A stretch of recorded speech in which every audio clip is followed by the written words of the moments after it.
they walking on stage like they WWF wrestlers against little old me. Now, see, this is the thing. I had three things going against me. One, I was from Queens. So you had that Bronx Queens thing going on there. Two, I was a pretty boy. I was a little pretty boy talking the most trash. And three, I was the champion this year. You know what I mean?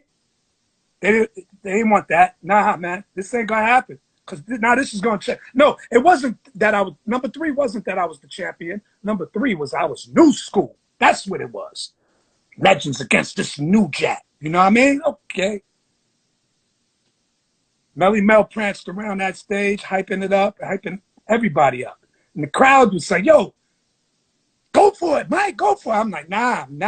Yo, he threw his belt on the ground. Like, I'm still saying, nah, I'm not going to do this in the crowd. Once the crowd starts chanting your name and they're talking about, go, Mikey, that gave me that energy to say, F, the respect, all of that's out the window. This is a battle. F it. I threw my belt on top of his and was like, let's do it. Now, Grandmaster Caz and you know, their crew, they don't think I won the battle because I attacked him personally.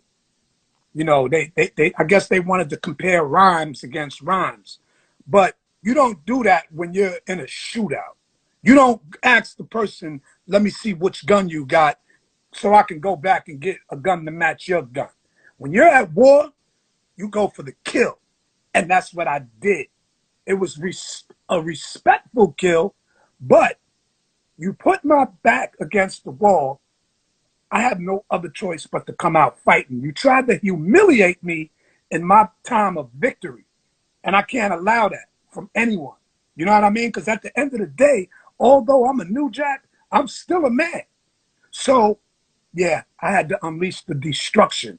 And my man Melly Mel was a Cock Diesel brother, you know, and he was doing push-ups and all of that on stage.